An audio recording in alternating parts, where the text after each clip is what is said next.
బాబు జెండాలన్నీ కిందకి దించాలి ప్లీజ్. జెండాలన్నీ కింద, లైవ్ వెనకాల కెమెరాలకు ఇబ్బంది వస్తుంది. ప్లీజ్ దయ ఉంచి జెండాలన్నీ ప్లీజ్. తమ్ముడు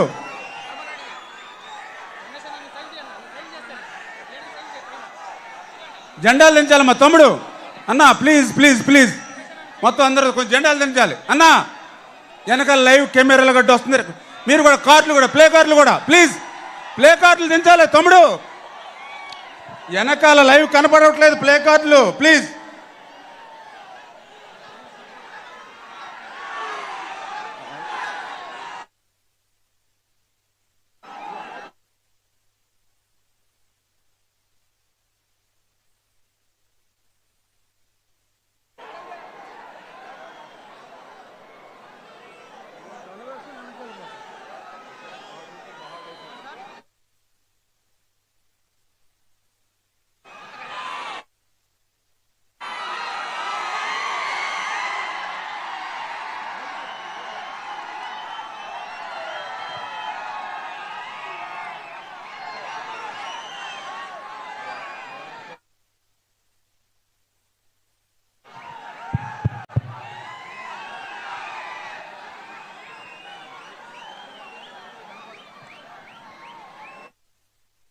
దయ ఉంచి ఆ ప్లే కార్డులు, అదేవిధంగా యోగళం జెండా ప్లీజ్ కొంచెం అందరూ సహకరించాలమ్మా.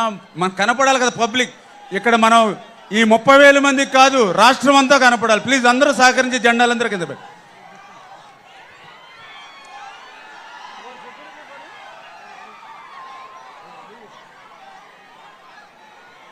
మేడం గారు, సీతారాం లక్ష్మి గారు కొద్ది ఫ్రంట్కి రండి. సీతారాం లక్ష్మి గారు, ఓకే ఓకే.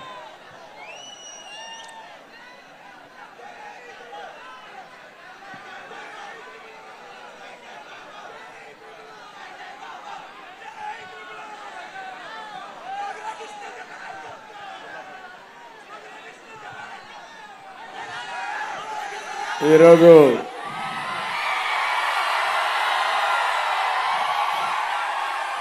పాలకొల్లు దద్దరిల్లిపోయింది. తెలుగుదేశం పార్టీకి కంచు కోట పాలకొల్లు. దాన్ని బ్రహ్మాండంగా సాలిడ్ గా చేసిన ఘనత నిమ్మల రామానాయుడిది.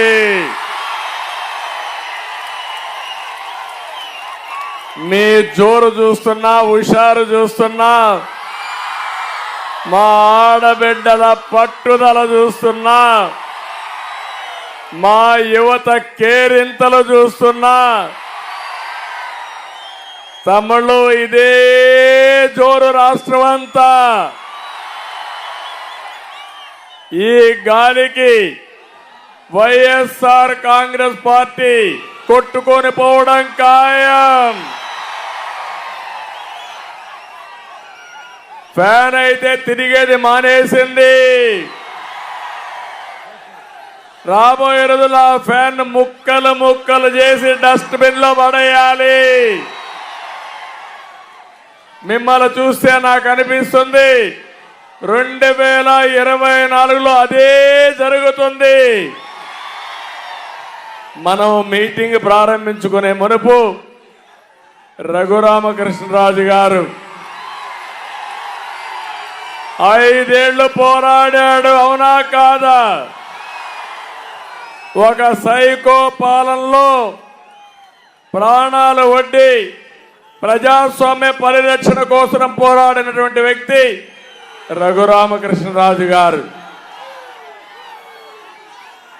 మీ అందరి ఆమోదంతో ఈ పాలకొల్లులో వారిని మనస్ఫూర్తిగా సాదరంగా తెలుగుదేశం పార్టీలోకి ఆహ్వానిస్తున్నాను. తెలుగుదేశం పార్టీలో చేర్చుకుంటున్నాం. గట్టిగా మీరు కూడా స్వాగతం పలకాలి. ఇంకా గట్టిగా. మనం ప్రజాస్వామ్యంలో ఉన్నామా లేదా అని మిమ్మల్ని అడుగుతున్నా. ఒక ఎంపీ తన నియోజకవర్గానికి రాకుండా చేసిన దుర్మార్గుడు ఎవరు? ఎవరు? ఇది న్యాయమా అని అడుగుతున్నా మిమ్మల్ని. ఏం తమ్ముళ్ళు న్యాయమా అని మిమ్మల్ని అడుగుతున్నా. ఏమమ్మా ఆడబిడ్డలు న్యాయమా అని మిమ్మల్ని అడుగుతున్నా. మీకు ఆమోదయోగ్యమా అని మిమ్మల్ని అడుగుతున్నా. ఏంటి అరాచకం, ఏంటి సైకో పాలన?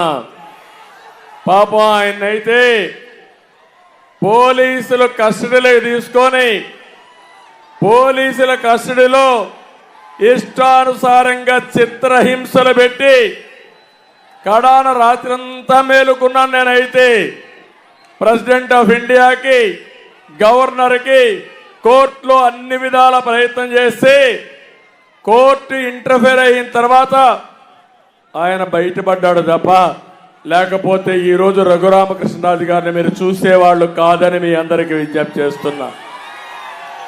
అందుకని ఈరోజు మీ అందరికీ ఒకటే విజ్ఞప్తి చేస్తున్నా. ఒక దుర్మార్గుడి పాలన నుంచి ప్రజాస్వామ్యాన్ని కాపాడుకొని మన పిల్లల భవిష్యత్తు కాపాడుకోవాలంటే ఇలాంటి వ్యక్తులు కూడా కలిసి పనిచేయాల్సిన అవసరం ఉంది. అందుకే మీ అందరి తరపున మరొకసారి తెలుగుదేశం పార్టీలోకి సాదరంగా ఆహ్వానిస్తూ సభ ప్రారంభించే ముందే వారిని పార్టీలో చేర్చుకుంటున్నామని చెప్పి తెలియజేసుకుంటూ వారికి అందరూ కూడా గట్టిగా చప్పట్లు కొట్టి హర్షాన్ని, ఆమోదాన్ని, ఆయన జరిగిన అన్యాయాన్ని ఖండిస్తూ మళ్ళీ మీరందరూ కూడా ఆయన ఆశీర్వదించమని, నేను ఈరోజు తీసుకున్న నిర్ణయాన్ని కూడా మీరు స్వాగతించమని మరొకసారి అందరినీ కోరుకుంటున్నా.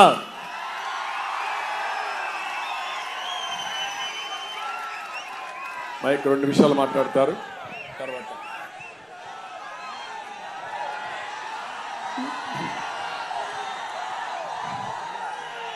గతంలో తెలుగుదేశం పార్టీ అభిమానులు, జనసేన అభిమానులు, భారతీయ జనతా పార్టీ అభిమానులు అందరికీ నా హృదయపూర్వక నమస్కారాలు. ఈరోజు పెద్దలు నారా చంద్రబాబు నాయుడు గారు గతంలో నా ప్రాణాలకి ముప్పు వాటిల్లినప్పుడు ఆ రోజు రాత్రి ఆయన నిద్రపోకుండా లాయర్స్తో మాట్లాడటమే కాకుండా నా కుటుంబ సభ్యులు అందరినీ, నా భార్యని, నా కుమార్తెను, కొడుకును కూడా తొందరపడొద్దమ్మా, నేను ఉన్నాను అని చెప్పి, ఉన్నాను విన్నాను అని సొల్లు కబుర్లు చెప్పేవాళ్ళు కాదు. నిజంగా ఆయన నాకు ఉన్నారు, నిజంగా ఆయన నా ఆక్రోశం విన్నారు కాబట్టి ఇప్పుడు ఆయన చెప్పినట్టు నేను మీ ముందు బ్రతికున్నా. సో కాబట్టి నేను ఆయనకి ఎంతో రుణపడి ఉన్నాను. ఇక నుంచి కొన్ని కారణాల వల్ల నేను 4 ఏళ్ళు దూరంగా ఉండవలసి వచ్చింది. అయినా చంద్రబాబు నాయుడు గారి చొరవతో ఈరోజు నేను మళ్ళీ మీ ముందుకు రావడం జరిగింది. ఎప్పుడూ నేను ముందుగా చంద్రబాబు నాయుడు గారికి, అలాగే మీ అందరికీ నేను రుణపడి ఉంటాను. మీ రుణం నేను తీర్చుకుంటాను. అతి త్వరలో జూన్ 4వ తారీఖు ప్రపంచం సృష్టించబోతున్నారు నారా చంద్రబాబు నాయుడు గారు. అలాగే ఆయనకి తోడుగా పవన్ కళ్యాణ్ గారు, పైన నరేంద్ర మోడీ గారు. ఈ కలయిక నేను సంవత్సరంగా చెప్తున్నా, త్రిమూర్తుల కలయిక ఉంటుంది అని. అందులో బ్రహ్మ మోడీ గారు అయితే విష్ణుమూర్తి మన చంద్రబాబు నాయుడు గారు, పరమశివుడు పవన్ కళ్యాణ్ గారు, సైన్యం మనం అందరం. జై తెలుగుదేశం, జై చంద్రబాబు నాయుడు గారు, జై మోడీ, జై పవన్ కళ్యాణ్. Thank you. ఇప్పుడు ఈ విషయంలోనే మీకు అందరికీ ఒక క్లారిటీ ఇవ్వాల్సిన అవసరం ఉంది. ఈ 5 సంవత్సరాలు ఈ నియంత ఎవరైతే అహంకారిగా ఈ రాష్ట్రంలో ముఖ్యమంత్రి అయ్యాడో, అధికార దుర్వినియోగం చేసి ప్రజా సమస్యల పైన ఎవరైనా నోరెత్తి వాళ్ళ నోరు మూయించే పని చేశాడు.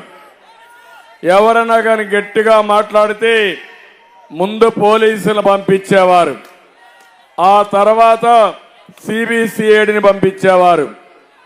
శనివారం అయితే ప్రొక్లైన్స్ పంపించి ఎక్కడికక్కడ వాళ్ళ ఆస్తులన్నీ కూడా ధ్వంసం చేసేవారు. శుక్రవారం సాయంత్రం అరెస్ట్ చేసి బెయిల్ కూడా రాకుండా మళ్ళీ వాళ్ళని కస్టడీకి పంపించేవాళ్ళు. నేను 5 ఏళ్లు చూశాను, చాలా మందిని చూశాను, చాలా మందిని కాపాడాను. కొంతమంది అయితే నేను కాపాడలేక, నన్ను చేరలేక జీవితం మీద ఆశ వదులుకొని ఆత్మహత్య చేసుకునే పరిస్థితికి వచ్చారు. తమ్ముళ్ళు, ఒక విషయం చెప్తున్నా మీ అందరికీ. ఒక అబ్దుల్ సలీం అనే వ్యక్తి నంద్యాలలో వీళ్ళ వేధింపులు భరించలేక ఏం చేయాలనో దిక్కు తెలియకుండా చనిపోవాలని నిర్ణయించుకున్నాడు. ఈ పోలీసుల భార్యను పిలిచి, నీ భర్త చనిపోతే నీ కథ చూస్తావని చెప్తే భార్య భర్త ముందర బాధపడడం మొదలుపెట్టింది. నువ్వు పోతే నా మీద పడతారు, అవసరమైతే నీతో కూడా నన్ను కూడా తీసుకుపోమంటే భర్త ఆ రోజు నిర్భరం చేసుకుని ఇద్దరం చనిపోతామని నిర్ణయించుకున్నారు. కానీ మళ్ళా ఆలోచించారు, మనం ఇద్దరం చనిపోతే ఈ పిల్లలు ఏమవుతారని ఆలోచించారు. అప్పుడు ఇద్దరు కలిసి కఠినమైన నిర్ణయం తీసుకున్నారు. నలుగురం చనిపోదామని నిర్ణయం తీసుకుని నేరుగా రైల్వే ట్రాక్ మీదకి వెళ్ళి పిల్లల్ని రైల్వే ట్రాక్ గట్టేసి భార్యాభర్త అందులో పడుకొని మరణం చెందారంటే, ఆత్మహత్య చేసుకున్నారంటే తమ్ముళ్ళు ఎంత క్రూరంగా చనిపోయారో ఒక్కసారి మీరు ఆలోచించండి. అంటే మొన్నే మీరు చూశారు ఇంకొకటి, ఎక్కడైతే కడప జిల్లాలో, అన్నమయ్య జిల్లాలో ఒంటిమిట్టలో సొంత ఆస్తి ఒక చేనేత కుటుంబం, ఆ ఆస్తిని వైఎస్ఆర్ కాంగ్రెస్ నాయకులు రాసేసుకున్నారు. అప్పు కట్టాలి, డబ్బులు లేవు, ఏం చేయాలని ఆలోచించాడు. ఊరూరు తిరిగాడు, అప్పులు చేశాడు, లంచాలు ఇచ్చాడు, ఎవ్వరూ కరుణించలేదు. ఇంకా జీవితంలో బతకలేమని నేరుగా పోయి రైల్వే ట్రాక్ కింద పెట్టి ట్రైన్ కింద యాక్సిడెంట్ చనిపోయాడు. దాని కింద ఆత్మహత్య చేసుకున్నాడు. ఆ వార్తని భార్య పిల్ల విషం తాగి చనిపోయారు. ముగ్గురు కూడా ఒకే కుటుంబంలో 2 నెలలకు మునుపు జరిగిందంటే మీరు ఆలోచించాలి. ఈ ప్రభుత్వం ఒక ఘోరమైన ప్రభుత్వం, నీచమైన ప్రభుత్వం, క్రూరమైన ప్రభుత్వం.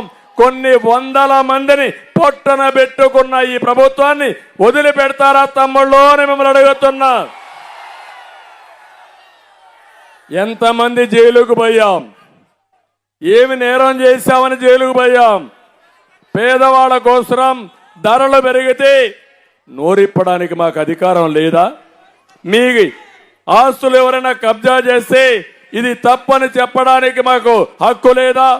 రైతుకు గిట్టుబాటు ధర రాకపోతే రోడ్డు మీదకి వస్తే మమ్మల్ని అరెస్ట్ చేస్తారా మీరు?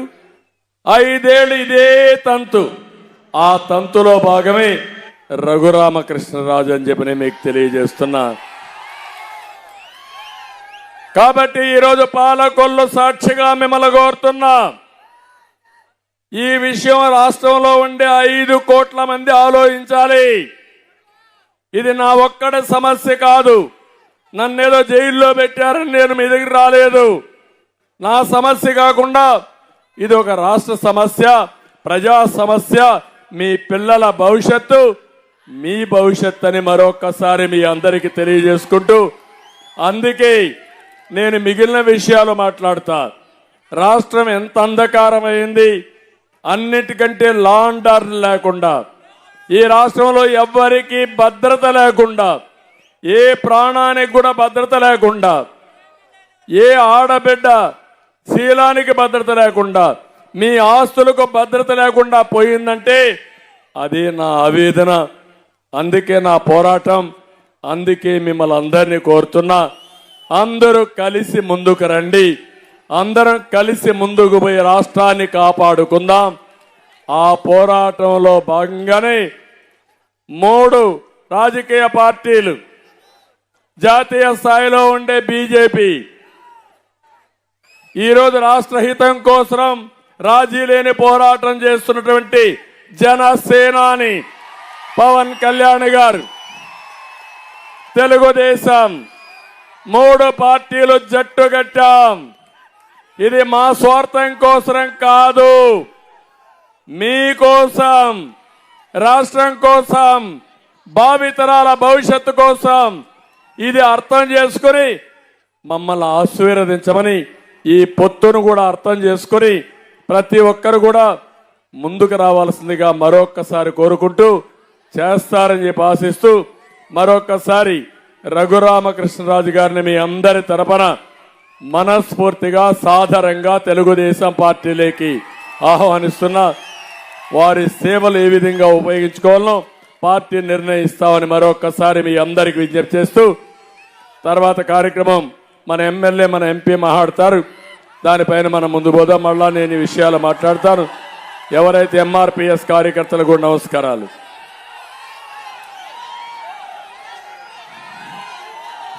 పాలకొల్లు ప్రజాగళం సభనందు మన జాతీయ తెలుగుదేశం పార్టీ అధ్యక్షులు నారా చంద్రబాబు నాయుడు గారికి, వేదిక మీద ఉన్నటువంటి Telugu Desam party, Bharatiya Janata party, Janasena party నాయకులకు, వేదిక ముందున్నటువంటి నా కుటుంబ సమానులైనటువంటి నా సోదర సోదరీమణులకు అందరికీ ముందుగా నా హృదయపూర్వక నమస్కారాలు మీ అందరికీ కూడా తెలియజేసుకుంటూ ఉన్నా.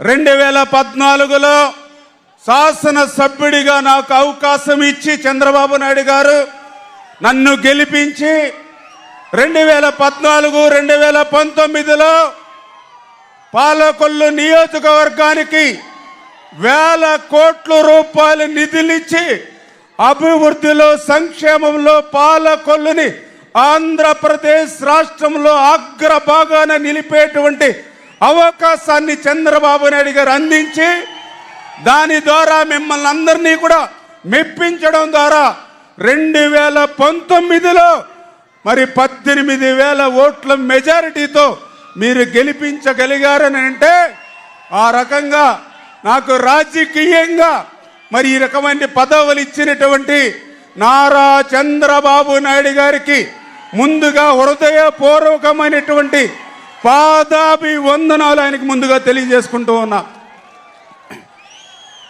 మీ బిడ్డగా, ఈ పాలకొల్లు బిడ్డగా మిమ్మల్ని అందరినీ అడుగుతూ ఉన్నా. ఆ రోజు అధికారంలో ఉన్నప్పుడు చంద్రబాబు నాయుడు గారి సహకారంతో ఈ నియోజకవర్గాన్ని అభివృద్ధి చేశా. 2019లో నేను శాసనసభ్యుడిగా గెలిచిన ప్రతిపక్షంలో ఉంటే ఏదైతే ఒకటే సిద్ధాంతానికి కట్టుబడి ఒక నియంతృత్వ నిరంకుశత్వ ప్రభుత్వం ఉన్నప్పుడు జైల్లో ఉన్నా లేదా ప్రాణాలు పోయినా పర్లేదు అనేటువంటి సిద్ధాంతంతో మరి ఈవేళ పాలకొల్లు గళాన్ని రాష్ట్రంలో వినిపించా. మీ అందరికీ ఒకటే తెలియజేస్తూ ఉన్నా, ఆ రోజు మరి ఏదైతే పాలకొల్లు మీరందరూ ఒక్కసారి గుర్తుపెట్టుకోవాలి. ఒక కోవిడ్ వచ్చింది, ఇంట్లోంచి బయటకు వచ్చేటువంటి పరిస్థితి లేదు ప్రజలకి.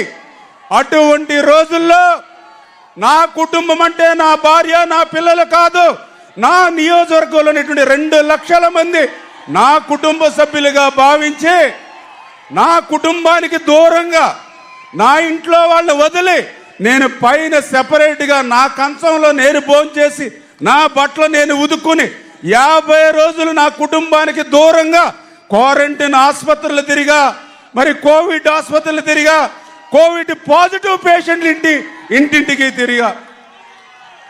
ఒక వరదలు వస్తే పేకల్లోతు నీళ్ళల్లో నా ప్రాణాలు సైతం పణంగా పెట్టి ఒక్కసారి మా ఇంజిన్ కూడా పోయి మా పడవ ఈస్ట్ గోదావరికి కూడా కొట్టుకుపోతే ఆ రోజు చంద్రబాబు నాయుడు గారు కూడా ప్రమాదం తెలుసుకుని కలెక్టర్ గారితో, ఎస్పీ తోటి అందరితోటి మాట్లాడి ఎక్కడో 5 గంటలకి మా పడవ మిస్ అవుతే రాత్రి 9 గంటలకి ఈస్ట్ గోదావరిలో ట్రేస్ అయి మళ్ళీ మీ ముందుకు నిలబడ్డా. అంటే ఈ రకంగా మరి ఏదైతే టిట్కో ఇళ్ళు ఉన్నాయి మీ అందరికీ తెలుసు. ఆ రోజు మండు టెండలో 240 కిలోమీటర్లు సైకిల్ మీద విజయవాడ దాటి అమరావతి అసెంబ్లీకి వెళ్ళానంటే ఎవరి కోసం వెళ్ళా మండు టెండలో? ఎవరైతే ఆ రోజు 7,900 ఇల్లు మరి ఆ రోజు 90% మేము పూర్తి చేస్తే ఆ మహిళల అద్దె బాధలు, ఆ మహిళల కన్నీళ్లు ఈ తాడేపల్లిలో మొద్దు నిద్రపోతున్నటువంటి జగన్మోహన్ రెడ్డికి తెలియాలని ఆ రోజు సైకిల్ మీద వెళ్ళినటువంటి పరిస్థితి. కానీ ఏదైతే రైతాంగం మీరు 6 కాలం కష్టపడి పంట పండిస్తే మీ పంట అమ్ముకోవాలంటే 20,000 30,000 రూపాయలు ఈ ప్రభుత్వం ఎదురు దోపిడీ చేస్తే, రైతు చరిత్రలో 75 కేజీలు బస్తా ఉంటే 10 కేజీలు అదనంగా తూచి ఇస్తేనే కానీ దోపిడీని ఏదైతే ఈ ప్రభుత్వం చేసిందో ఏ రకంగా రైతాంగం తరపున మీ తరపున పోరాడానో మీ అందరికి కూడా తెలియజేసుకుంటూ, మరి అందుకే మీ అందరికి కూడా తెలియజేస్తూ ఉన్నా, మరి ఏదైతే కష్టకాలంలో ఆపదలో మీకు ఏ కష్టం వచ్చినా, ఏ సమస్య వచ్చినా, ఏ అర్ధరాత్రి వచ్చినా పిలిస్తే పలికే మనిషిగా మీకు నేను సేవలు అందించా. మరి అంతేకాదు ఈవేళ ఏదైతే ఒక వేసవికాలం వచ్చిందంటే ఒక చలివేంద్రాలు, మరి ఒక అన్ని రకాల సేవా కార్యక్రమాలు ప్రతిసారి మీకు చేస్తూ ఉన్నా. అందుకే మిమ్మల్ని అందరినీ కోరుతూ ఉన్నా, మరి ఈ రకంగా 24x7 365 రోజులు మీకోసం పనిచేసి సేవలు అందించిన వ్యక్తిగా మిమ్మల్ని ఆశీర్వదించమని మిమ్మల్ని అందరినీ కూడా కోరుకుంటూ ఉన్నా. ఎందుకంటే ఈవేళ వచ్చాడు ఒక వైఎస్ఆర్సీపీ అభ్యర్థి, ఏం చేశారు ఈ సేవలు మీరు ఒక్కసారి గుర్తుపెట్టుకోమని అడుగుతూ ఉన్నా. పాలకులకి ఏం సేవ చేశాడు ఆయన? పోనీ భీమవరంలో ఉన్నాడు, భీమవరానికి ఏమైనా సేవలు చేశాడంటే వైఎస్ఆర్సీ పార్టీకి సేవలు అవసరంలా. సూట్ కేసులు ఉంటే చాలు, డబ్బులుంటే చాలు, రేపు ఓటుకి 5,000 ఇస్తామని అహంకారంతో అంటూ ఉన్నారు. ఎవరి డబ్బులవే? మన ఇసుకలో కొట్టేసిన డబ్బులు, మన ల్యాండ్ అమ్మేసిన డబ్బులు, మన మైన్స్లో డబ్బులు, మన లిక్కర్లో డబ్బులు. అందుకే వాళ్ళు 5,000 ఇస్తే హ్యాపీగా తీసుకోండి, సైకిల్ గుర్తుకే ఓటు వేయమని చెప్పి మిమ్మల్ని అందరినీ కూడా కోరుతూ ఉన్నా. దయ ఉంచి మీరందరూ కూడా మరి అర్థం చేసుకుని నన్ను ఆశీర్వదించమని మిమ్మల్ని కోరేది, నన్ను మరొకసారి గెలిపించమని నన్ను కోరేది. నా ఆస్తులు పెంచుకోవడం కోసమో, నా అంతస్తులు పెంచుకోవడం కోసమో, నా కుటుంబం కోసమో మిమ్మల్ని అడగట్లా. 10% ఏదైతే మిగిలిపోయినటువంటి టిట్కో ఇళ్ళు పూర్తి చేసి ఆ మహిళలను ఆ టిట్కో ఇళ్లలోకి పంపించాలని, ఏదైతే ప్రభుత్వ ఆసుపత్రి 12,60,00,000 నిధులు మంజూరు చేస్తే 5 సంవత్సరాల్లో దాన్ని ప్రారంభించలేనిటువంటి ఆసుపత్రిని ప్రారంభించాలని, మరి ఏదైతే విద్యాశ్రీ నుంచి డైరెక్ట్గా పైప్ లైన్ ద్వారా పాలకొల్లికి మంచినీళ్లు తీసుకొచ్చి ఈవేళ పట్టణంలోను గ్రామాల్లోనూ సురక్షితమైనటువంటి త్రాగునీరు మీకు అందరికీ అందించాలని, దమాయిపత్తి ట్రైన్ ప్రక్షాళన చేయాలని, డంపింగ్ యార్డుని ఒక పార్కు మాదిరిగా తీర్చిదిద్దాలని, ప్రతి రైతుకు కూడా అన్నదాతకి పొలంకి కూడా గ్రావెల్ రోడ్లు వేయాలని, ఏదైతే ఒక గౌడ సెట్టిబలిజ భవనం కానీ, ఏదైతే ఒక ముస్లిం షాదిఖానా కానీ, ఒక బొండాడు వెంకటరాజగుప్త కళాక్షేత్రం కానీ, ఒక అబ్దుల్ కలాం హెల్త్ పార్క్ కానీ, ఏవైతే 5 సంవత్సరాల్లో అరబస్తా సిమెంట్ వేయకుండా నిలిచిపోయాయో అవన్నీ కూడా పూర్తి చేయాలి. మీ రుణం తీర్చుకోవాలని మిమ్మల్ని అందరినీ కూడా నన్ను ఆశీర్వదించమంటున్నానని మిమ్మల్ని అందరినీ కూడా కోరుకుంటూ, మరి ఎప్పుడు కూడా నాకు చంద్రబాబు నాయుడు గారు ఎంతో ఆశీర్వదిస్తూ, ఆ రోజు 2014 నుంచి ఇప్పటి వరకు కూడా నాకెంతో అండదండలు అందిస్తూ స్ఫూర్తిగా నాకు చంద్రబాబు నాయుడు గారు నిలుస్తూ, అదేవిధంగా నారా లోకేష్ బాబు గారు కూడా ఒక అన్నగా నాకు ఎప్పుడు కూడా తోడ్పాటును అందించేటువంటి 2 నాయకులు మరి నాకున్నటువంటి పరిస్థితి. మరి వీరిద్దరికీ తోడుగా ఈరోజు పవన్ అన్న కూడా మరి మనతో కలిసి ఉన్నారు. అంచేత దయ ఉంచి మీరందరూ కూడా రాబోయేటువంటి రోజుల్లో ఆశీర్వదించి, ఏదైతే 5 సంవత్సరాల్లో 20 సంవత్సరాలు పాలకొల్లు వెనక్కిపోయిందో మళ్ళీ 20 సంవత్సరాలు ముందుకు తీసుకెళ్లేటువంటి అవకాశాన్ని మిమ్మల్ని అందరినీ మనం కోరుకుంటూ సెలవు తీసుకుంటూ ఉన్నా. జై తెలుగుదేశం, జై జనసేన, జై బీజేపీ.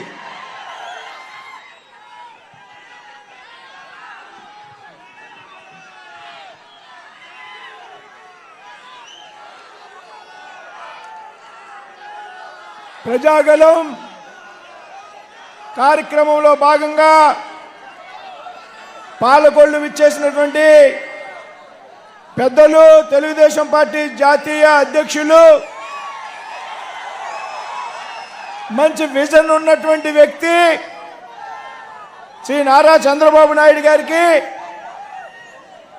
మిత్రులు, పాలకొల్లు శాసనసభ్యులు, మూడవసారి శాసనసభ్యుగా ఎన్నిక కావడానికి ప్రజలంతా కూడా సిద్ధంగా ఉన్నటువంటి వ్యక్తి మిత్రులు నిమ్మల రామానాయుడు గారు,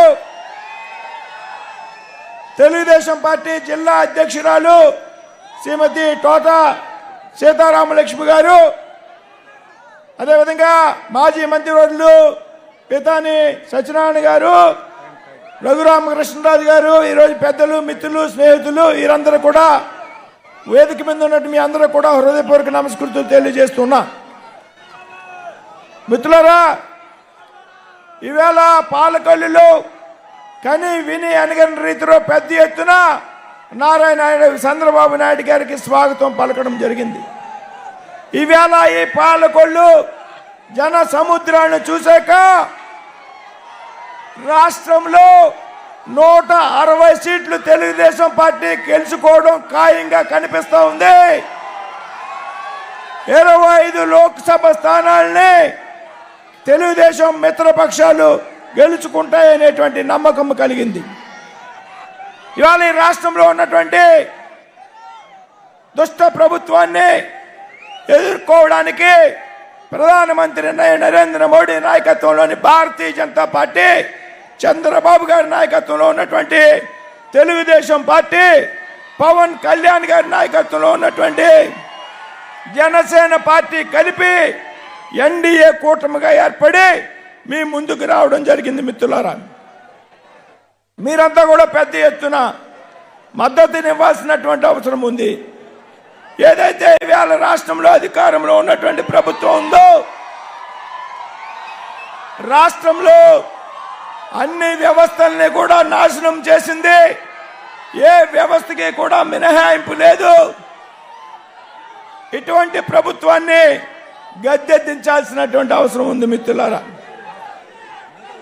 ఇవాళ ఒక చేత్తో 100 రూపాయలు ఇస్తూ మరో చేత్తో 1000 రూపాయలు దోచేసేటువంటి ప్రభుత్వం ఈరోజు రాష్ట్రంలో అధికారంలో ఉంది.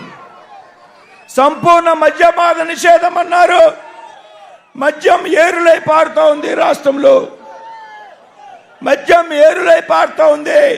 డిస్టలరీ, సొంత డిస్టలరీ పెట్టుకుని కల్తీ మద్యం తయారు చేసి అనేక మంది అమాయకుల ప్రాణాలని తీసుకున్నటువంటి, బలిగొన్నటువంటి ప్రభుత్వం ఇవాళ జగన్మోహన్ రెడ్డి ప్రభుత్వం.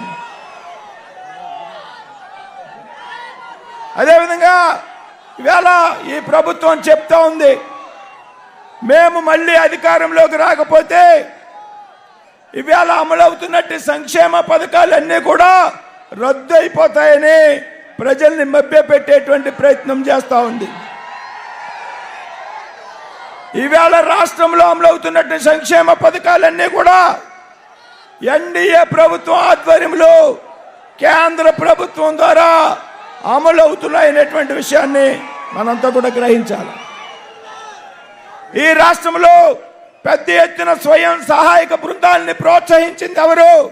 చంద్రబాబు నాయుడు గారు.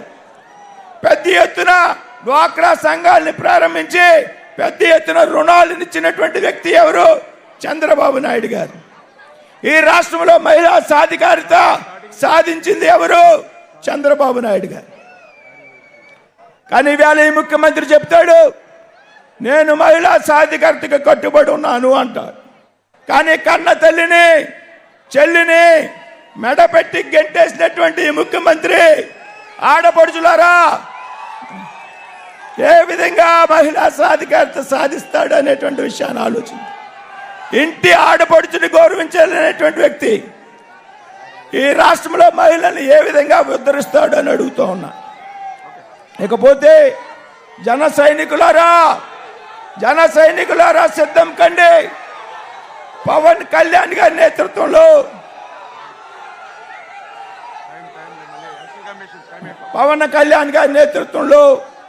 వేళ ఆయన ఆయన చొరవ తీసుకుని ఈవేళ ఎన్డీఏ కూటమికి చొరవ తీసుకోవడం జరిగింది. ఆయన త్యాగాల ఫలితంగా ఈవేళ ఎన్డీఏ కూటమి ఏర్పడింది. కాబట్టి సమయం చాలా ఆలస్యమైంది. ఎన్నికల కమిషన్ నిబంధనల ప్రకారం సభ ముగించాల్సి ఉంది. పెద్దలు మన నాయకులు చంద్రబాబు నాయుడు గారు మాట్లాడవలసి ఉంది. కాబట్టి మీరందరూ కూడా, నేను మీ ప్రాంతానికి చెందినటువంటి వ్యక్తిని. మా తాతయ్య గారి ఊరు పాలకొల్లు అసెంబ్లీలో ఉన్నటువంటి బగ్గేశ్వరం, ఇంకొకటి పాలకొల్లు అసెంబ్లీలో ఉన్నటువంటి జున్నూరు. కాబట్టి పార్లమెంట్ అభ్యర్థిగా నన్ను గెలిపించండి, కమలం పువ్వుకు ఓటేయండి. శాసనసభ అభ్యర్థిగా పెద్దలు నిమ్మల రామానాయుడు గారికి ఓటేయండి అని ఈ సందర్భంగా విజ్ఞప్తి చేస్తూ సెలవు తీసుకుంటున్నా. ఓకే, కొద్దిగా ఇప్పుడు తమ్ముళ్ళు ఆడబిడ్డలు మీ హుషారు చూసినప్పుడు నాకు అనిపిస్తుంది, ఈరోజు నేను ప్రజాగళంలో వచ్చింది మీలో చైతన్యం నింపడానికి వచ్చాను. కానీ మీరే నాకు చైతన్యం నేర్పించే పరిస్థితికి వచ్చారు, స్ఫూర్తినిచ్చే పరిస్థితికి వచ్చారు. నేను ఈరోజు ఇక్కడికి వచ్చింది రేపు 13వ తారీఖున జరిగే ఎన్నికల్లో 2 బటన్లు నొక్కమని. ఒక బటను నిమ్మల రామానాయుడు సైకిల్. ఏం తమ్ముళ్ళు సిద్ధమా అని మిమ్మల్ని అడుగుతున్నా.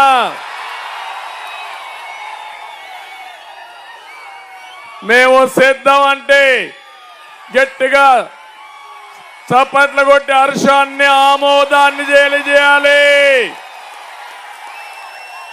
తాడేపల్లిలో ఉండే పిల్లి జలగా గజగజలాడాలి. మళ్ళీ ఒకసారి రెండో బటను కమలం పువ్వు పైన శ్రీనివాస వర్మ గారికి బీజేపీ అభ్యర్థి, తెలుగుదేశం మిత్రపక్షాల అభ్యర్థి గెలిపిస్తామని గట్టిగా చప్పట్లు కొట్టి హర్షాన్ని. తమ్ముళ్ళు ఒక్క విషయం గుర్తుపెట్టుకోండి, రాజకీయాలంటే సేవ. జగన్మోహన్ రెడ్డికి రాజకీయాలంటే అరాచకం, దాచుకోవడం తెలిసిన వ్యక్తి. ఇప్పుడు రామానాయుడు ఉన్నాడు. తమ్ముళ్ళు ఇప్పుడైనా సరే ఆయన దగ్గర డబ్బులున్నాయా? మనసుంది, మంచితనం ఉంది. మీకు కష్టం వస్తే సంకలో ఒక బ్యాగ్ పెట్టుకొని, వస్తువులు పెట్టుకొని మిమ్మల్ని ఆదుకునే మనస్తత్వం ఉన్న నాయకుడు. కరోనాలో చూశారు కదా, నాకే ఆశ్చర్యం వేసింది. ఇంట్లో నుంచి బయట రావడానికి సాహసం చేయని రోజుల్లో రామానాయుడు సైకిల్ వేసుకొని, వస్తువులు పెట్టుకొని ఇంటింటికి వచ్చి మీకు సేవ అందించాడంటే ఇలాంటి నాయకుడు దొరుకుతాడా అని మిమ్మల్ని అడుగుతున్నా. ఎవరికి ఎక్కడ కష్టం వచ్చినా ఈగ మారిగా వాలేస్తాడు అక్కడ పోయి. అవునా కాదా? పాలకొల్లు మిత్రుడు తెలుగుదేశం పార్టీ సేనాని, సేవకుడు. రాజకీయాల్లో ఈ కలియుగంలో ఇలాంటి నాయకులు ఉంటారని కూడా మీరు ఆలోచించాలి. ఒక పక్కన జగన్మోహన్ రెడ్డి అంటాడు, అంతకుడు పక్కన పెట్టుకొని ప్రజలకు తెలుసు బాబాయిని ఎవరు హత్య చేశారో అంటాడు. అది కలియుగం. మంచి వాళ్ళు అక్కడ చెడు వ్యక్తి, ఇక్కడ మంచికి మారు పేరు, మంచికి ఒక ఉదాహరణ. అదే నిమ్మల రామానాయుడు అని చెప్పి నేను మీకు తెలియజేస్తున్నా. రెండో వ్యక్తి శ్రీనివాస వర్మ గారు. రాజకీయ పార్టీలో పనిచేశారు, సిన్సియర్గా పనిచేశారు. ఒక కార్యకర్తను వాళ్ళ పార్టీ గుర్తించి ఎంపీగా ఇచ్చారు.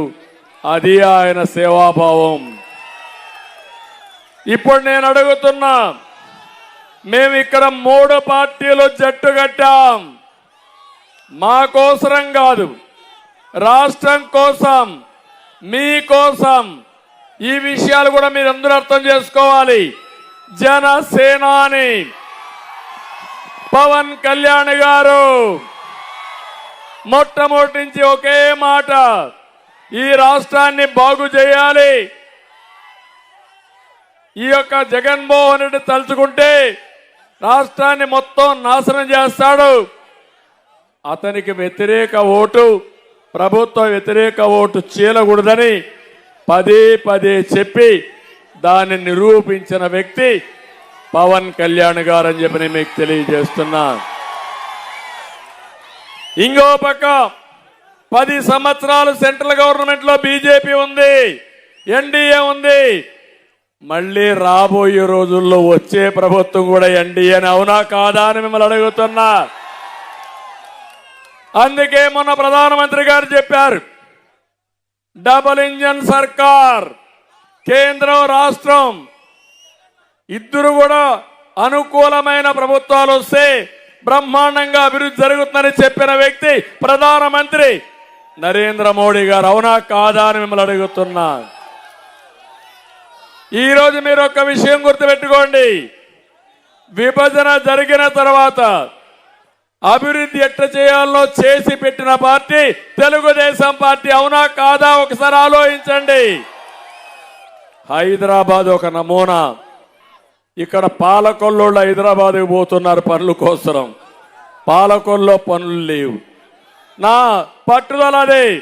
నేను అభివృద్ధి చేసిన నగరం హైదరాబాద్ నగరం. మళ్ళీ ఆంధ్రప్రదేశ్ని దానికంటే మిన్నగా చేసి తెలుగు జాతిని నడిపించాలని ఎన్నో కార్యక్రమాలు చేశా. కానీ దుర్మార్గుడు వచ్చాడు, రివర్స్ పాలన అన్నాడు, విధ్వంసంతో ప్రారంభించాడు, చాలా సమస్యలు తెచ్చాడు. ఈరోజు అందుకే ఇంకొక విషయం కూడా మీరు గుర్తుపెట్టుకోవాలి, భారతదేశం అభివృద్ధి చెందుతా ఉంది, ప్రపంచంలోనే గుర్తింపు వచ్చే పరిస్థితి వచ్చింది. భవిష్యత్తులో ఇంకా మనం మెరుగైన పాలన ద్వారా పేదరిక నిర్మూలన చేసి మన పిల్లల్ని బ్రహ్మాండంగా చదివించి వాళ్ళ భవిష్యత్తు బంగారు భవిష్యత్తు చేసుకునే అవకాశం ఉంటుంది. దానికి 3 పార్టీల కలయిక, ఈ రాష్ట్రమంతా ఆమోదించిన కలయిక, ఇది అవసరమైన కలయిక. ఈ జట్టు ఈ రాష్ట్రానికి తిరుగులేని విజయాన్ని సాధిస్తాదని మరొకసారి మీ అందరికీ తెలియజేస్తున్నా. మాకెవ్వరికి స్వార్థం లేదు. ఆ పిల్లవాడిని చూశారు, ఆ పిల్లోడు ఉత్సాహం ఎంత ఉత్సాహంగా ఉన్నాడు చూడండి. నేను మీటింగ్ పెట్టినప్పటి నుంచి 2 వేళ్లు ఊపుతూనే ఉన్నాడు. అతనికి రాజకీయం తెలుసా, లేకపోతే ఇక్కడ జరిగే మీటింగ్ తెలుసా? కానీ ఒక నమ్మకం, ఆ నమ్మకం వాడి ఇంట్లో చర్చ. మళ్ళా తెలుగుదేశం వస్తేనే, ఈ కూటమి వస్తేనే నా బిడ్డ భవిష్యత్తు బాగుంటుందని ఆ తండ్రి నేర్పించిన విధానం. అవునా కాదా? నేను అందుకే ఇంకొక మాట కూడా చెప్తున్నా, ప్రభుత్వాలంటే మాకేం పని అనుకుంటారు కొంతమంది. కాదు, మీ జీవితాలు జాతకాలు రాసేది రాజకీయం. ప్రభుత్వ విధానాలతో మీ జీవితాల్లో పెనుమార్పు తీసుకొచ్చేది రాజకీయాలు, ప్రభుత్వాలని చెప్పి కూడా నేను మీకు తెలియజేస్తున్నా. ఒక్క విషయం మీరు చూడండి, ఒక ప్రభుత్వం సమర్థవంతమైన ప్రభుత్వం అయితే మీ జీవితాలే మారిపోతాయి. తర్వాత తరాలు కూడా వాళ్ళకు ఎంతో అభివృద్ధి అయి ముందుకు పోయే అవకాశం ఉంటుంది. ఒక కుటుంబ పెద్ద మంచివాడైతే, సమర్థుడైతే 10-20 సంవత్సరాల్లో ఎక్కడ లేని అభివృద్ధి చేసి చూపిస్తాడు. ఒక కంపెనీలో కూడా ఒక నాయకుడు ఉండి సమర్థవంతంగా ఉంటే బ్రహ్మాండంగా అభివృద్ధి అవుతారు. దీనికి ఒక ఉదాహరణ చెప్తున్నా. తెలంగాణ నేనే అభివృద్ధి చేశా. విభజన రోజున మీరు ఒక్కసారి చూస్తే 2 రాష్ట్రాలకు వ్యత్యాసం. ఆంధ్రప్రదేశ్ మన వాళ్ళకంటే 35% తలసరి ఆదాయం తక్కువ ఉంది. అదే నేను మళ్ళీ 5 ఏళ్లు కష్టపడ్డాను. 35 నుంచి 27% డిఫరెన్స్ తగ్గించాను. అంటే 8% తగ్గింది. నేనే ముఖ్యమంత్రిగా ఉంటే 10 సంవత్సరాల్లో తెలంగాణతో సమానంగా భారతదేశంలో నెంబర్ 1గా తయారు చేసేవాణ్ణి. మనం ఓడిపోయాం. ఇప్పుడు వ్యత్యాసం తెలుసా? 45%. అంటే 5 ఏళ్లలో 7% తగ్గించాను. ఇప్పుడు 18% పెంచాడు వ్యత్యాసాన్ని. మళ్ళా అంటాడు నేను అది చేశా ఇది చేశా, బటన్ నొక్కా. ఒట్టొట్టి బటన్ ఎవడికి నొక్కితే ఎవడికి కావాలి? 10 రూపాయలు ఇచ్చి 100 రూపాయలు దోచేసిన దుర్మార్గుడు ఈ జగన్మోహన్ రెడ్డి. అవునా కాదా? మీకు కష్టాలు పెరిగాయా లేదా? ఇబ్బందులు వచ్చాయా లేదా? మీ జీవన ప్రమాణాలు తగ్గాయా లేదా? అది ప్రమాణాలు. ఎప్పుడైనా ఒక వ్యక్తి బాగా చేస్తే మీ జీవితాల్లో వెలుగు రావాలి, అప్పులు తగ్గాలి, ఆదాయం పెరగాలి, 10 రూపాయలు మిగిలే పరిస్థితి రావాలి కష్టానికి. ఒక్క ఉదాహరణ చెప్తున్నా. ప్రైవేట్లో కూడా ధీరుభాయ్ అంబానీ ఇండియాలో రిచెస్ట్ మ్యాన్. మీకు అర్థమైందా? ఇప్పుడు ఎవరు? ఇండియాలోనే కాకుండా ఏషియాలోనే ధనికుడు ముఖేష్ అంబానీ. ధీరుభాయ్ అంబానీకి 2 పిల్లలు. 2 పిల్లలకి సమానంగా ఆస్తిని డివైడ్ చేసుకున్నారు. కానీ సమర్థవంతంగా ముఖేష్ పని చేసుకున్నాడు. 2వ కొడుకు సమర్థవంతంగా చేసుకోలేక ఈరోజు ఎక్కడికి పోయాడంటే నిరుపేద అయిపోయాడు. ఎక్కడ డబ్బులు పోయినాయి? కంపెనీలు దివాలా తీసింది, అప్పులు కట్టలేకపోయారు, మొత్తం దివాలా తీశారు. ఎందుకు ఈ విషయం చెప్పానంటే, ఒక నాయకుడు బాగుంటే అగ్రస్థానానికి తీసుకెళ్తారు. ఒక నాయకుడు దుర్మార్గంగా చేస్తే, చేత కాకపోతే అధఃపాతాళానికి వెళ్తారు. అదే నరేంద్ర మోడీ గారు ఈ దేశాన్ని అగ్రస్థానానికి తీసుకుపోవడానికి కృషి చేస్తున్నారు. మనం కూడా ముందుకు వచ్చి తెలుగు జాతిని ప్రపంచంలోనే నెంబర్ 1 జాతిగా తయారు చేయాలనేది నా ఆకాంక్ష. అదే సమయంలో పేదరికం లేని రాష్ట్రంగా తయారు చేయాలనేది నా కళ, నా ఆశయం. అదే ఎన్టీ రామారావు గారు ఇచ్చిన సిద్ధాంతం అని చెప్పి కూడా నేను మీకు తెలియజేస్తున్నా. ఇది సాధ్యం, ఇది అసాధ్యం కాదు.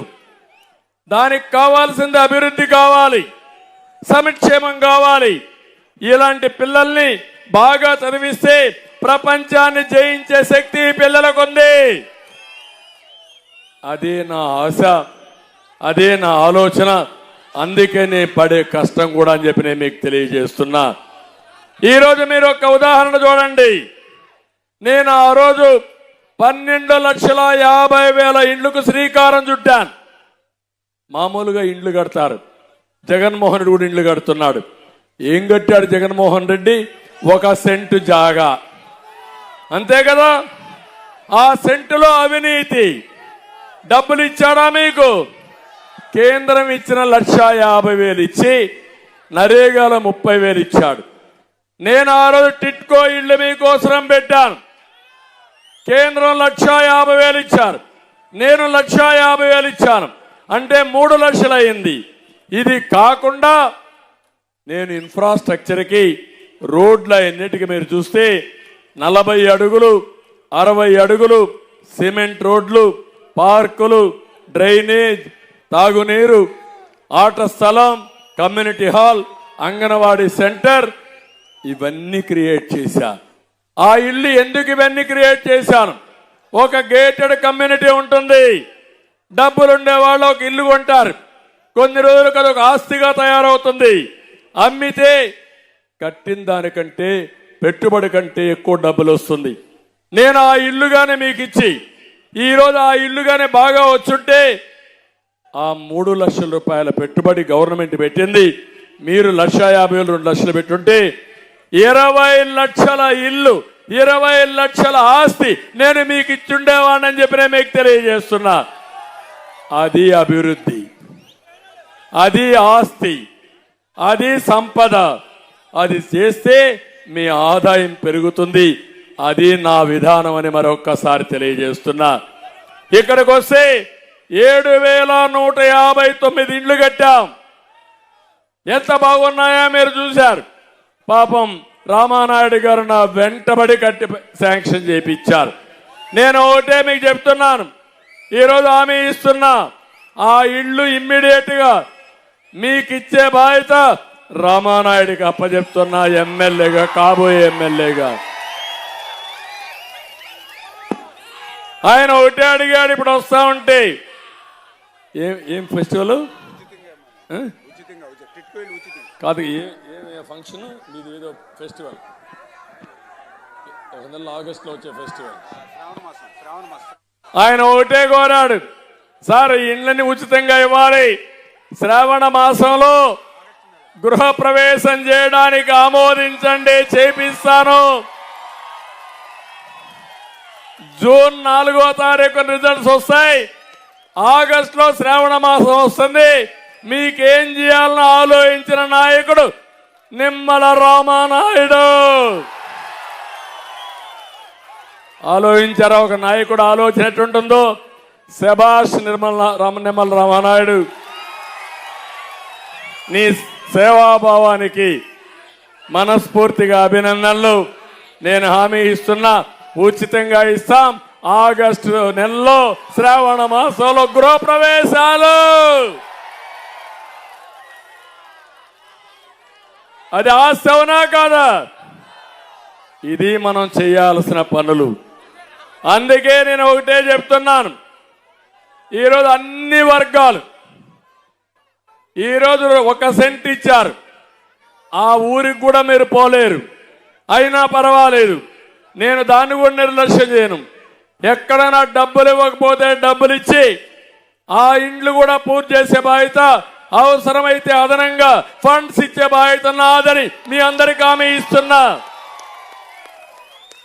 నాకు కక్ష లేదు. నేను రివర్స్ టెండర్ల మారిగా రివర్స్ పాలన చేయను, విధ్వంసం చేయను.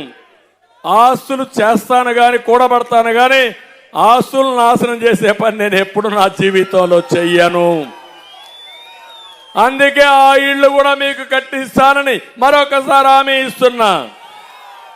తమ్ముళ్ళు, అన్ని వర్గాల ఇబ్బందుల్లో ఉన్నారు కదా. ఇక్కడ చూస్తే మీరు ఒకసారి మనకు అనిపిస్తుంది, ఇక్కడ చాలా మంది పాలకుల్లో కూడా ఆర్య వయస్సులు చారిటీ కోసం చాలా ముందుకు పోతారు. మామూలుగా కాదు, వాళ్ళు ఏదైనా చిన్న వ్యాపారం చేస్తే వ్యాపారంలో 5% లాభాలు వస్తే ఒక 0.5%, 1% దాతృత్వానికి, సేవకు ఖర్చు పెట్టే కమ్యూనిటీ ఈ ఆర్య వయస్సులని చెప్పి కూడా నేను మీకు తెలియజేస్తున్నా. అలాంటి ఆర్య వయస్సులు కూడా సరిగా వ్యాపారం చేయకుండా ఇబ్బందులు పెట్టారు దుర్మార్గులు. ఈరోజు నేను హామీ ఇస్తున్నా, వారి సేవా భావానికి మనస్ఫూర్తిగా అభినందిస్తూ ప్రతి ఒక్కరు కూడా వాళ్ళని ఒక ఆదర్శంగా తీసుకోవాల్సిన అవసరం ఉందని చెప్పి కూడా నేను మీకు తెలియజేస్తున్నా. నేను అడుగుతున్నా ఇక్కడున్న వాళ్ళందరినీ, ఏ రైతైనా బాగున్నాడా తమ్ముడో అని మిమ్మల్ని అడుగుతున్నా. గోదావరి జిల్లా ఎప్పుడో కాటన మహానాయకుడు, మహాశయుడు ధవళేశ్వరం బ్యారేజ్ కట్టి నీళ్ళిచ్చాడు. అలాంటి వెస్ట్ గోదావరి జిల్లా అనగానే గుర్తొచ్చేది గోదావరి డెల్టా, కృష్ణా డెల్టా. దేశానికి అన్నం పెట్టిన డెల్టా ఇది. అన్నదాత, దేశానికి స్ఫూర్తినిచ్చిన ప్రదేశం. తమ్ముళ్ళు, ఈరోజు ఏ రైతైనా 10 రూపాయలు సంపాదించే పరిస్థితిలో ఉన్నారా? సంపాదించారా? ధాన్యం కొనుగోలు చేశారా? ఈ ఊర్లో పడిన ధాన్యం పాలకొల్లో రైస్ మిల్ ఉంటుంది. పాలకొల్లో మీరు అమ్మడానికి లేదు. ఎక్కడికి పంపించాలి? అనపర్తికి పంపించాలి. అవునా కాదా? మళ్ళా మీరేం చేయాలి? 10 బస్తాల ధాన్యం ఎదురివ్వాలి. నీ బియ్యం అమ్మితే, నీ ధాన్యం అమ్మితే నీకు డబ్బులు ఇవ్వరు. నువ్వు ఎదురుగా డబ్బులన్నా ఇవ్వాలి, లేకపోతే ధాన్యం అన్నా ఇవ్వాలి. అవునా కాదా? మీకు బాధ లేదు. అది మాట్లాడితే నా మీద కేసులు, నాయకులపైన కేసులు, బయట రానియరు, లేకపోతే ఇంకా ఎక్కువ మాట్లాడితే జైళ్ళు. అందుకే ఈరోజు హామీ ఇస్తున్నా మీ అందరికి కూడా, మళ్ళీ రైతు కోసం ఈ ప్రభుత్వం పనిచేస్తాం. రైతును రాజు చేసే బాధ్యత మాదని మీ అందరికీ హామీ ఇస్తున్నా.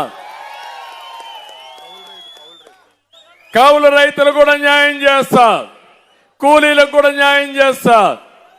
రైతు కూలీలకు ఒకటి హామీ ఇస్తున్నా, ఒక కార్పొరేషన్ పెడతా. రైతు కూలీలను ఆదుకోవడానికి ఒక కార్పొరేషన్ ద్వారా మిమ్మల్ని ఆదుకుంటామని కూడా మీ అందరికీ తెలియజేస్తున్నా.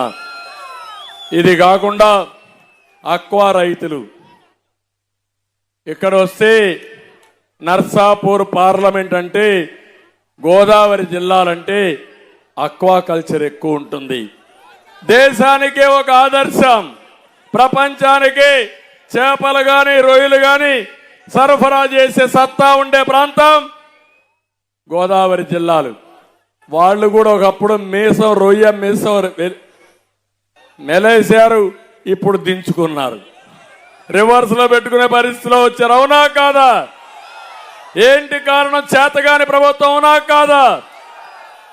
నేనున్నప్పుడు అక్వా కల్చర్ని, హార్టికల్చర్ని అగ్రస్థానంలో పెట్టారు. Rayalaseema horticulture, coastal Andhra Pradesh aqua culture. ఆ రోజు నేను చేసిన పని చూస్తే సంవత్సరం 35% గ్రోత్ వచ్చి దేశంలో నెంబర్ 1 ప్రపంచానికి సరఫరా చేశాం. బ్రహ్మాండంగా మీరు ముందుకు పోయారు. ఉపాధి వచ్చింది. ఈయన వచ్చాడు, ₹50 ఇస్తా అన్నాడు. ఇచ్చాడా? కరెంటు మీకు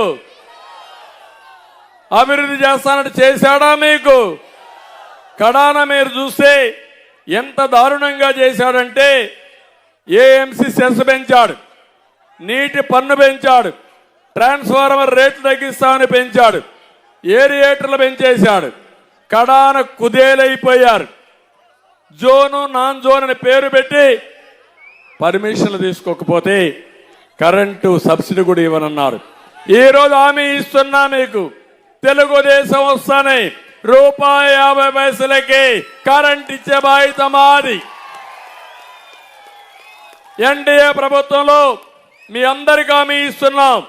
2 ఒక ఎంపీ, ఒక ఎమ్మెల్యే సాక్షిగా ఈ ప్రాంతాన్ని ఒక అక్వా కల్చర్ హబ్గా తయారు చేసే బాధ్యత ఎన్డీఏ మేము తీసుకుంటాం, 3 పార్టీలు కలిసి. నేను అడుగుతున్నా, ఇది ప్రభుత్వ విధానం. అది చెత్త ప్రభుత్వం చేసిన ద్రోహం మీ అందరికీ. ఇప్పుడు అంటాడు రైతులకు న్యాయం చేశారంటాడు. నేను అడుగుతున్నా, నువ్వు ఇచ్చింది 7,500 అంటే 5 ఏళ్లు నువ్వు ఇచ్చింది 37,500. నరేంద్ర మోడీ గారు కేంద్రం నుంచి ₹6,000 సంవత్సరానికి రైతుకు అకౌంట్కి వేశాడు. వేశాడా లేదా?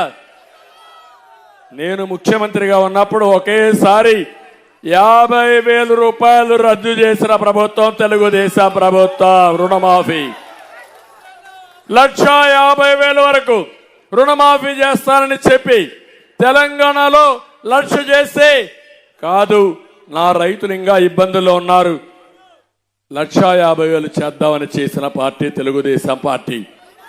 ఎవరు రైతు ద్రోహం, ఎవరు రైతులకి న్యాయం చేశారో మీరు ఒక్కసారి అందరూ కూడా ఆలోచించుకోవాలి. ఆ రోజు ఆత్మహత్యలు లేవు, రైతులు అప్పుల్లో లేరు.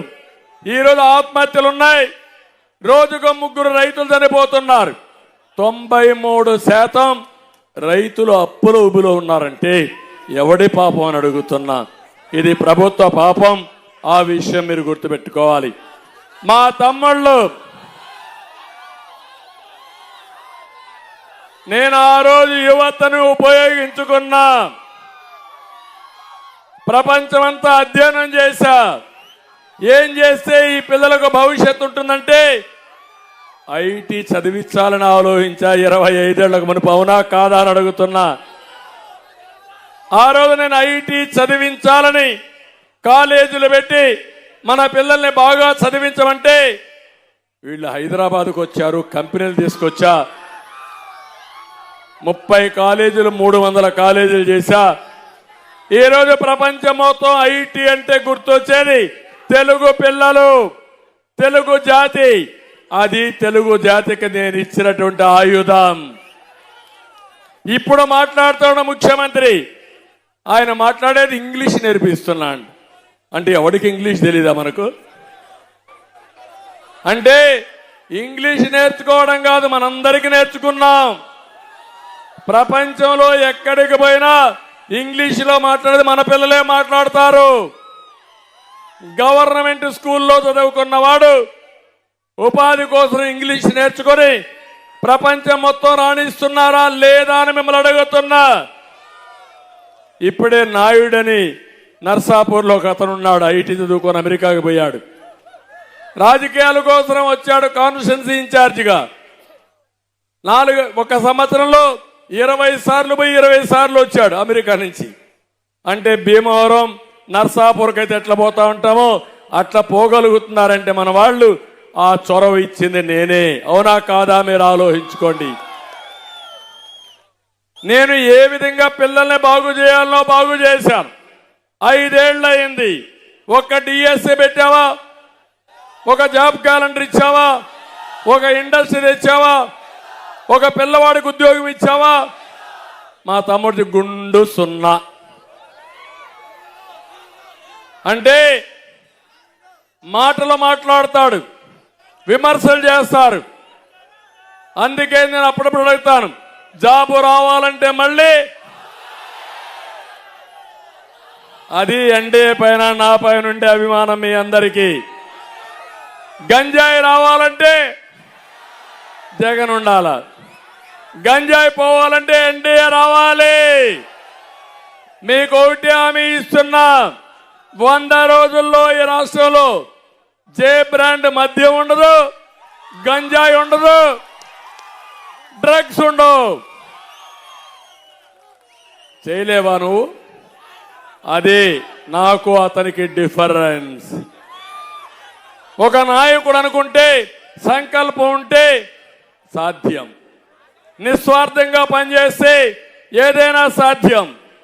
అదే స్వార్థంతో పనిచేసి గంజాయిలు డబ్బులు కొట్టేయాలి, డ్రగ్స్లో డబ్బులు కొట్టాలి. జే బ్రాండ్ నేను అడుగుతున్నా, ఏం తమ్ముళ్ళు మీ ఎడ కూడా మందుబాబులు కొంతమంది ఉంటారు, ఉన్నారా? ఇక్కడ కూడా నేనున్నప్పుడు 60 రూపాయలు క్వార్టర్ బాటిల్, అవునా కాదా? ఇప్పుడు క్వార్టర్ బాటిల్ ఎంత? 200, అవునా కాదా? 200 రూపాయలు. కొంతమంది 300 కూడా అంటున్నారు, కానీ నాకు తెలియదు మీ ఊర్లో. రాత్రి లేట్ అయితే 300 చేస్తారంటున్నారు. నేను అడుగుతున్నా, మీరు ఒక టీ స్టాల్కు పోతే చాయ్ వాలా మీ దగ్గర డబ్బులు తీసుకోడు, నాకు టైం లేదు, నువ్వు స్వాప్ చేయి, ఆన్లైన్లో బటన్ నొక్కమంటాడు, అంటాడా లేదా? బ్రాండీ షాపులో ఆ విధానం ఉందా అని మిమ్మల్ని అడుగుతున్నా. లేదు అంటే కారణం ఏంటి? ఈ పాపిష్టి డబ్బులు తాడేపల్లి కొంపకు పోవాలి. ఈ విధానం మీరు అర్థం చేసుకోవాలి. ఒక వ్యక్తి ఆనెస్ట్గా ఉంటే, నీతి నిజాయితీగా ఉంటే సమాజానికి బాగుపడుతుంది. ఒక వ్యక్తి దుర్మార్గుడైతే, అవినీతిపరుడైతే మీ జీవితాలు తాడుకుంటాడు, మీరు ఆర్థికంగా చితికిపోతారు, మీకు ఇబ్బందులు వస్తాయి. అది వ్యత్యాసం. ఈరోజు ఇంకో పక్క చూడండి, ఇసుక. గోదావరిలో ఇసుక దొరుకుతుంది, కానీ పాలకొల్లో ఇసుక దొరుకుతుందా తమ్ముళ్ళు అని అడుగుతున్నా. మేమున్నప్పుడు 1000 రూపాయలు ట్రాక్టర్ ఇసుక, ఇప్పుడు ఎంత? 5000. 4000 ఎవరికి పోతుంది? ఇసుక మాఫియా, సిండికేట్. దానికి నాయకుడు జగన్మోహన్ రెడ్డి, అవునా కాదా అని మిమ్మల్ని అడుగుతున్నా. అంటే ఇసుక ఇష్టానుసారంగా చేసి భవన నిర్మాణ కార్మికుల్ని సర్వనాశనం చేశారు. అందుకే నేను చెప్పాను, మేము వస్తానే ఇసుక ఫ్రీగా ఇస్తామని మీ అందరికీ హామీ ఇచ్చాం. ఇప్పుడు యువతకు హామీ ఇస్తున్నా, ఎన్డీఏ 20 లక్షల ఉద్యోగాలు ఇప్పించే బాధ్యత మాది. సంవత్సరానికి 4 లక్షల ఉద్యోగాలు, 5 ఏళ్లలో 20 లక్షల ఉద్యోగాలు. మెగా డిఎస్సి పెడతా. తొలి సంతకం మెగా డిఎస్సి పైనే ఉంటుంది. నేను నిస్వార్థంగా యువత కోసం ఆలోచించా. జగన్మోహన్ రెడ్డి ఒక మాట చెప్పాడు నిన్న, మొదటి సంతకం వాలంటీర్లు తీసేసిన పైన పెడతాడంట. అంటే ఉద్దేశం ఏంటి? ఇప్పుడు వాళ్ళందరినీ రాజకీయంగా ఉపయోగించుకుని రాజీనామాలు చేయమని, ముఖ్యమంత్రి అయితే మళ్ళా ఉద్యోగాలు ఇస్తారని ఎరేసే వ్యక్తి అతను. నేను ఆ మాట చెప్పలేదు. నేను ఒకటే చెప్పాను, మా తమ్ముళ్ళ జీవితాల్లో వెలుగు చూపించడానికి డిఎస్సి పైన సంతకం పెడతా. యువత మేలుకో, ముందుకు రా. ఫస్ట్ టైం ఓటర్స్ కోరుతున్నా, మీ జీవితాల్లో వెలుగు రావాలంటే మీరు కూడా ఎన్యూమరేట్ చేసుకోవాలి, ఓటు హక్కు ఉపయోగించుకోవాలి. తద్వారా మీ జీవితానికి ఏ విధంగా క్యారియర్ బిల్డింగ్ చేసుకోవాలో మీరు కూడా చేసుకుంటే ఉపయోగపడుతుంది. ఈ విషయం యువత ఆలోచించాల్సిందిగా నేను కోరుతున్నా. ఇంకో పక్క యువతకు ఒకటి హామీ ఇస్తున్నా, 3,000 రూపాయల నిరుద్యోగ భృతి ఇస్తాం, వర్క్ ఫ్రం హోమ్ తీసుకొస్తాం. పాలకొల్లోళ్ళు అమెరికాకు పోయి పనిచేస్తున్నారు, పాలకొల్లు నుంచే ప్రపంచ కంపెనీలకు పనిచేసే విధానానికి శ్రీకారం చుడతాం. అవసరమైతే Palakollu head quarter IT park పెడతాం. ఇంట్లో బోరు కొడితే ఐటీ పార్క్ వచ్చి పనిచేయండి, అనుభవాన్ని సాధించండి, ఇంకా స్కిల్ డెవలప్మెంట్ చేసుకోండి, కొత్త టెక్నాలజీ చేసుకోండి. ముఖ్యమంత్రి మాట్లాడుతున్నాడు నేను ఇంగ్లీష్ మీడియం అని. నేను మాట్లాడుతున్నా ఆర్టిఫిషియల్ ఇంటెలిజెన్స్ వచ్చేసిన రోజులు ఇవన్నీ, టెక్నాలజీ దూసుకుపోయే రోజులు ఇవన్నీ. ప్రపంచానికే తెలుగు వాళ్ళు ఒక దిక్సూచిగా తయారయ్యారు. రేపు రాబోయే రోజులు ఆర్టిఫిషియల్ ఇంటెలిజెన్స్ కూడా నేర్చుకుని నాలెడ్జ్ ఎకానమీలో బ్రహ్మాండంగా పోతారు. నువ్వు రాతి యుగం వైపు పోతున్నావు, నేను స్వర్ణయుగం వైపు దూసకపోతున్నానని మీ అందరికీ తెలియజేస్తున్నా.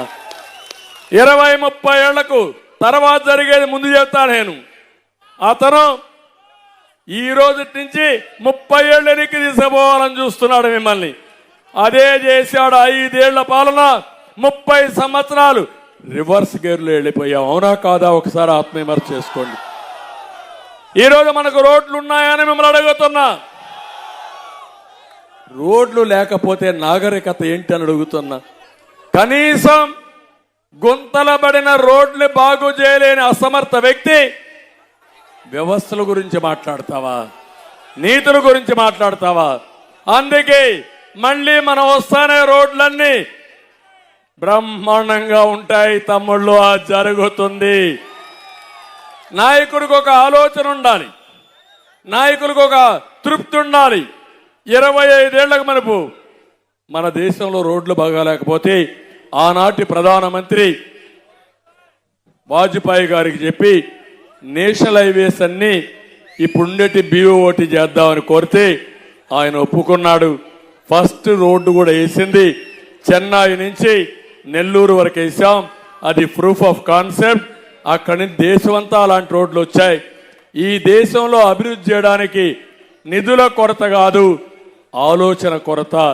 ఆ విషయం మీరు గుర్తుపెట్టుకోవాలి. హైదరాబాద్ అభివృద్ధి అయిందంటే ఒక విషయంతో ముందుకు పోయా, డబ్బులు కాదు.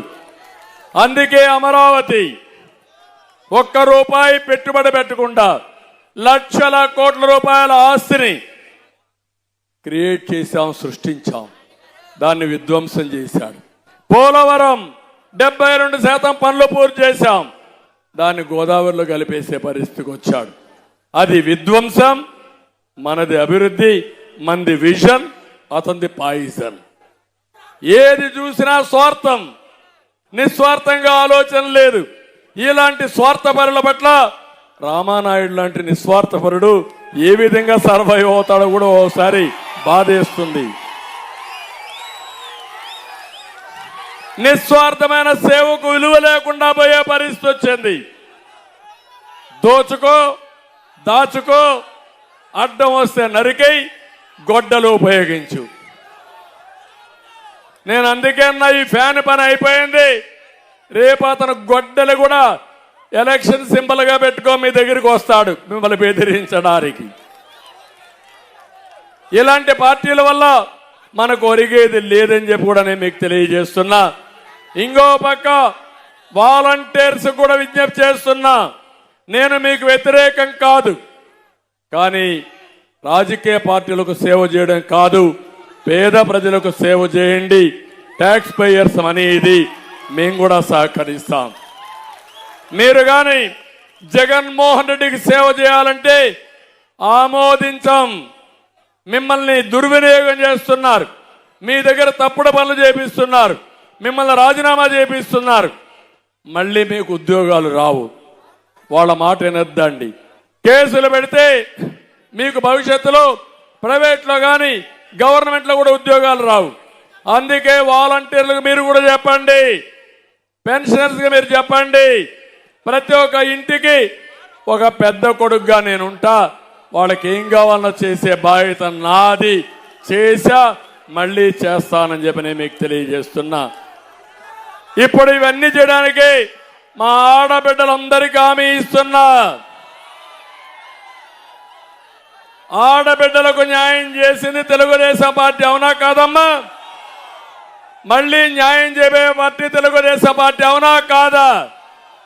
అందుకే సూపర్ 6 లో మొదటిది మా ఆడబిడ్డలకి.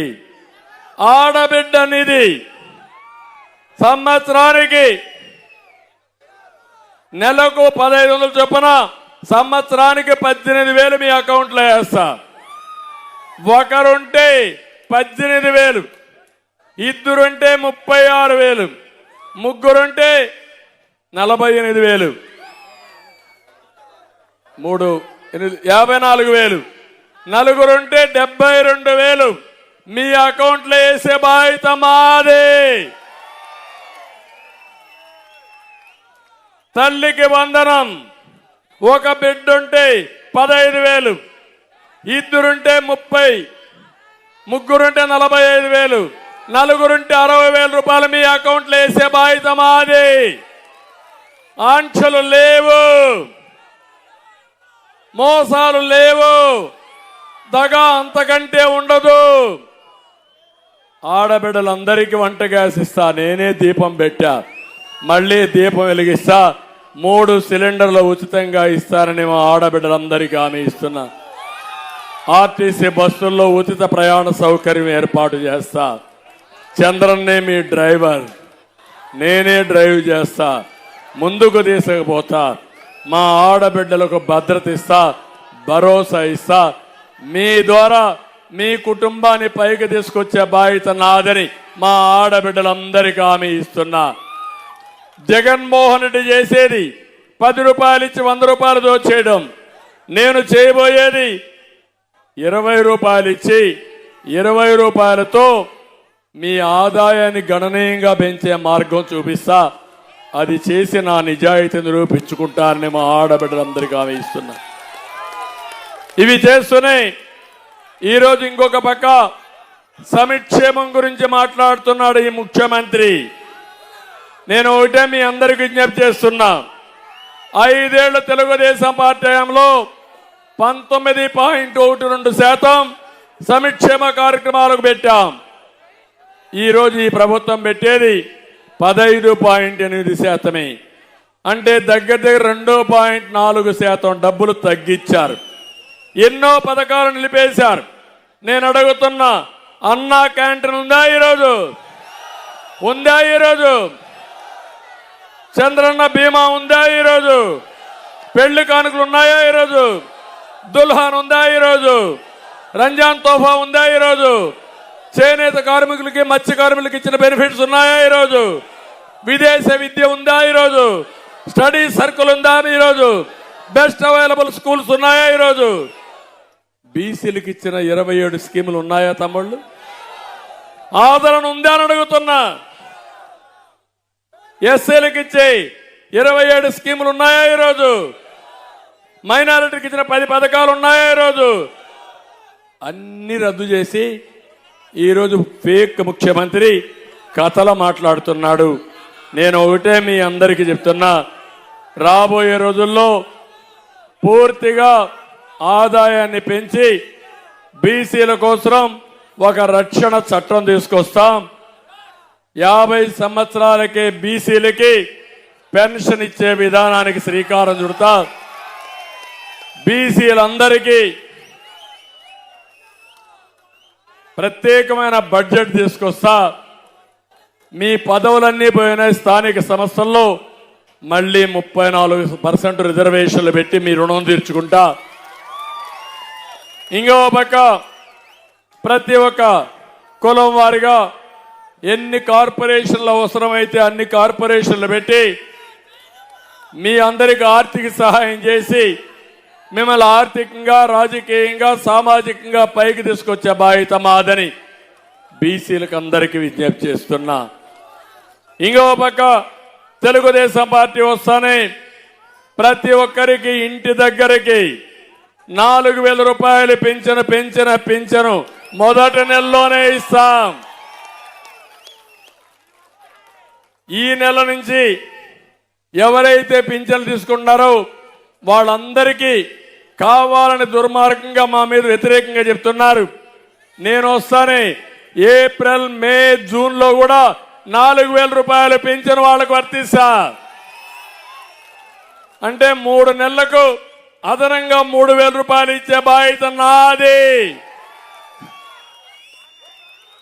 ఇంకో పక్క తెలుగుదేశం వస్తానే విద్యుత్ ఛార్జీలు పెరగవు, ఇసుక ధరలు పెరగవు, నిత్యావసర వస్తువుల ధరలు పెరగవు.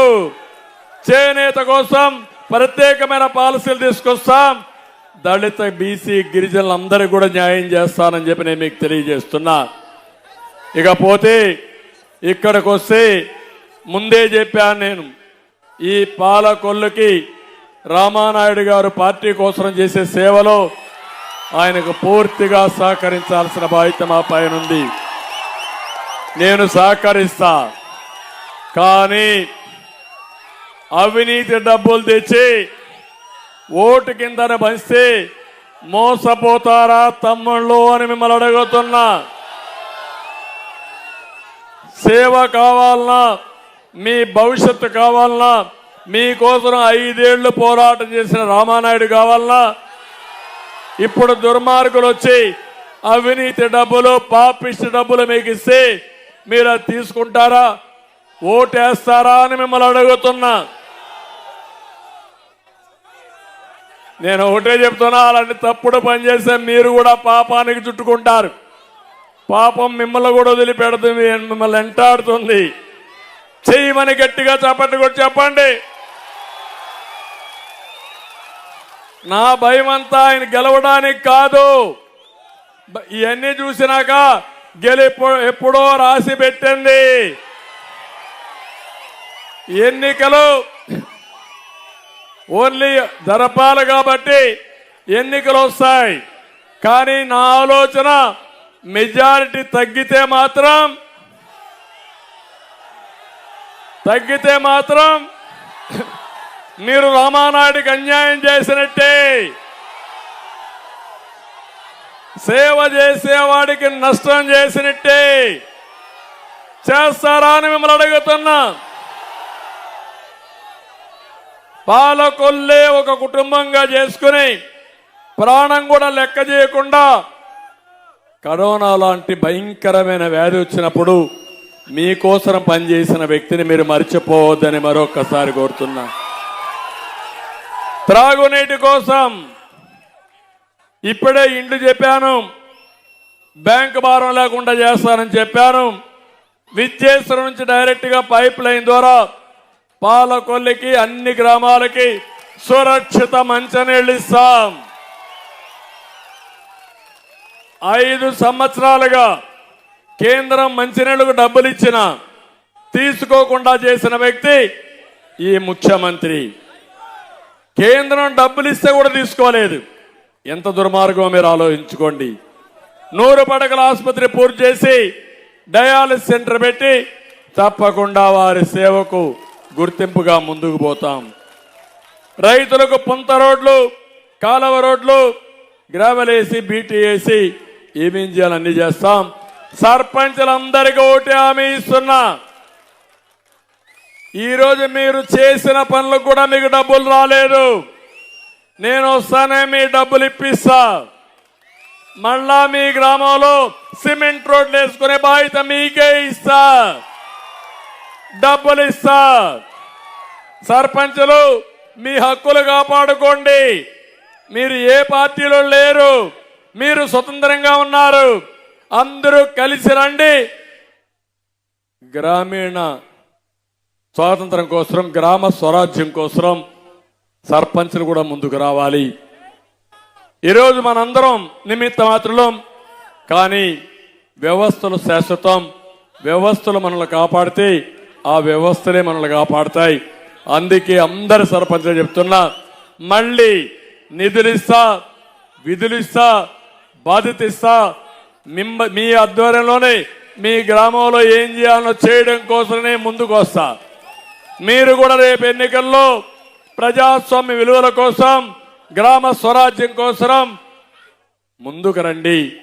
ఎన్డీఏ అభ్యర్థులను గెలిపించి మీ బాధ్యత కూడా మీరు నెరవేర్చమని సర్పంచులు కోరుతున్నా.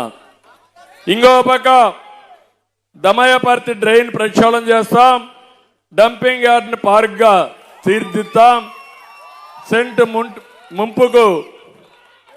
ముంపు పట్టాకు పనికిరాని నక్కల తిప్ప, గాజు గొప్పలో పెద్ద దగా మోసం చేశారు.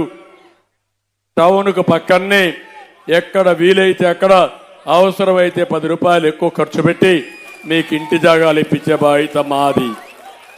బొందాడ వెంకటరాజు గుప్తా ఎన్టీఆర్ కళాక్షేత్రం, గౌడ శెట్టివర్జుల భవనం, ముస్లిం షాదీఖానా వంటి నిలిపేశారు.